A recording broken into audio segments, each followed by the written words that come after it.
Halo sobat, kembali lagi bersama Armada Militer.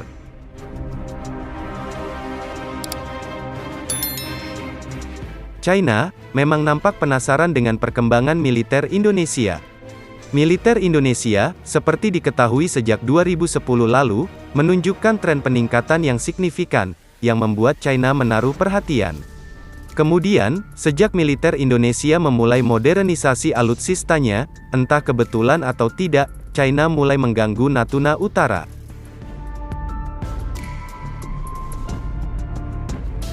Sobat sekalian, beberapa kali intruder dari China menerobos ZEE Indonesia di Natuna Utara. Pergerakan ini diantisipasi Indonesia dengan tegas, dengan mengirimkan kekuatan tempurnya ke Natuna Utara. Tak peduli siapa yang menerobos, sipil atau militer, bakal ditindak tegas oleh Indonesia. Nah, sebagai contohnya, ialah pada Juni tahun 2016 silam, di mana media China melaporkan bahwa Indonesia mengirim angkatan lautnya ke Natuna Utara untuk menembaki nelayan Beijing. Menurut China, nelayan mereka berhak menangkap ikan di Natuna Utara, karena itu wilayahnya. Namun, Indonesia tak mengakui klaim tersebut, dan tetap menegakkan kedaulatan NKRI tanpa pandang bulu. Sobat sekalian, media China itu menyebut, bila insiden penyalahgunaan kekuatan Angkatan Laut Indonesia, dengan menembak nelayan China di perairan Kepulauan Natuna, belum mereda. Adapun, menyoal kekuatan tempur Indonesia, China juga sudah mendeteksinya. Sementara itu, media China, 163.com, membeberkan secara sedikit terperinci, seperti apa militer Indonesia.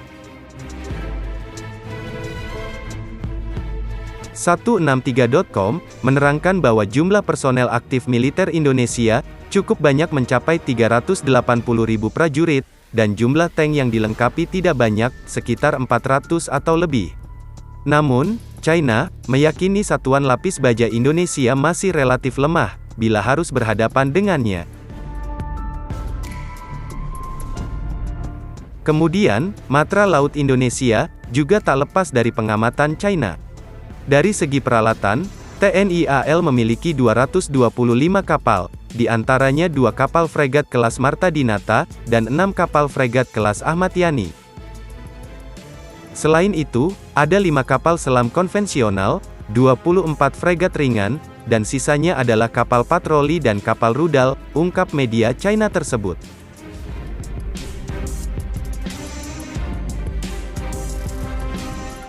Nah, meski demikian, China memprediksi justru AL Indonesia akan semakin besar ke depannya. 163.com menyebut bila Angkatan Laut Indonesia hingga kini masih memperluas skalanya, dan diharapkan dalam 5 tahun ke depan, jumlah kapal mereka akan mencapai 275 unit. Dan pada saat itu, Angkatan Laut Indonesia pasti akan menjadi kekuatan laut yang tidak bisa diremehkan, jelasnya.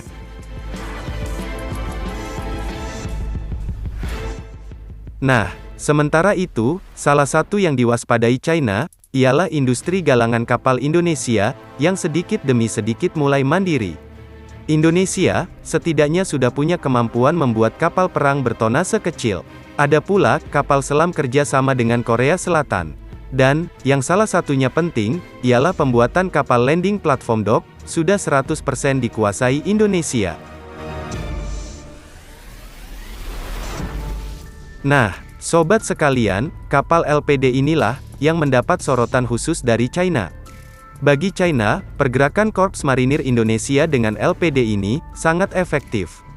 Indonesia, jadi leluasa menggeser ke sana kemari marinirnya, dengan LPD untuk menuju medan tugas.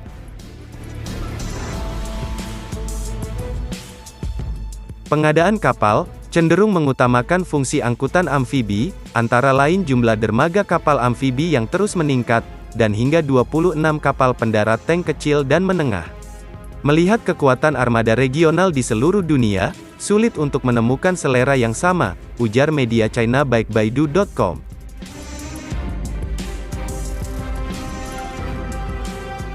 Kapal-kapal LPD ini bakal memainkan peran penting bagi penggelaran material tempur Indonesia.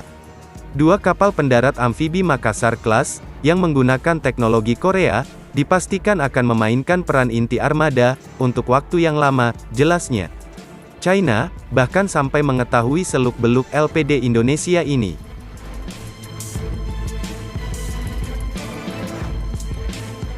Sobat sekalian, Makassar Class, sebuah kapal perang amfibi seberat 8.400 ton ini, dapat mengangkut 40 kendaraan tempur infanteri, dan maksimum 518 tentara dalam satu perjalanan, serta 5 helikopter esensial. Cukup untuk memastikan mereka memiliki unit transportasi yang cukup untuk memproyeksikan pasukan ke berbagai arah di dalam perbatasan secara bersamaan, ungkap media China itu.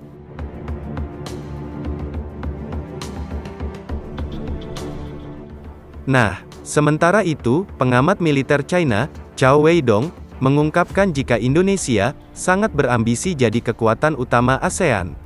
Pengembangan kapal selam jadi modal Indonesia untuk menancapkan hegemoninya di ASEAN.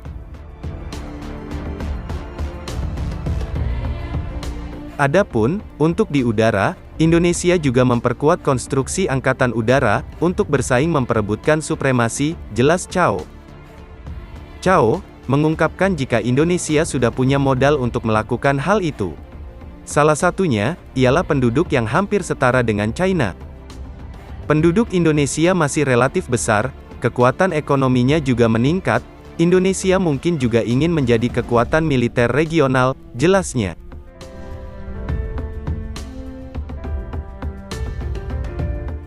Sobat sekalian, media Workerchen.cn juga sangat yakin bila Indonesia bisa membuat kapal perang sebanyak 50 unit hanya dalam 2 tahun saja.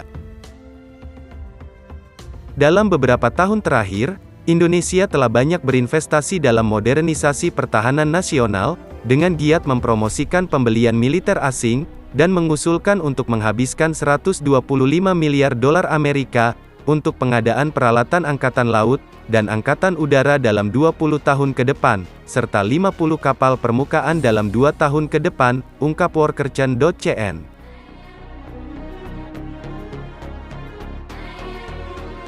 Nah, meski demikian, ada satu alutsista tersembunyi yang dijadikan kartu as militer Indonesia. Sobat sekalian, China menyebut Angkatan Laut Indonesia tidak puas hanya menggunakan korvet untuk melindungi perairannya. China menyoroti adanya 60-70 kapal perang kecil bertonase di bawah 500 ton yang dimiliki Indonesia. Kapal perang kecil ini dilengkapi dengan rudal Exocet ataupun C-705 dan mampu melakukan taktik hit and run yang sangat membahayakan lawan.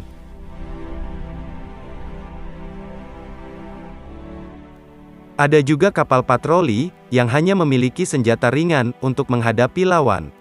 Modus operasi, kapal-kapal kecil Indonesia ini, juga diungkap oleh China. Indonesia, akan mengirim kapal-kapal ini, ke wilayah operasi secara berbondong-bondong, untuk menggeroyok target yang lebih besar. Meski kecil, tapi mengandalkan kuantitas, akan menciptakan keunggulan.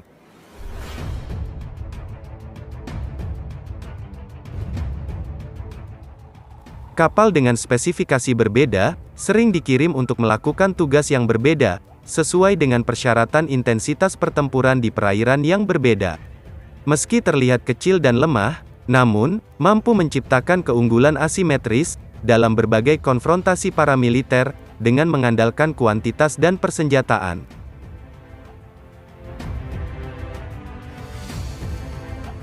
Nah, bagaimana menurut kalian terkait hal ini? Sampaikan pendapat kalian di kolom komentar.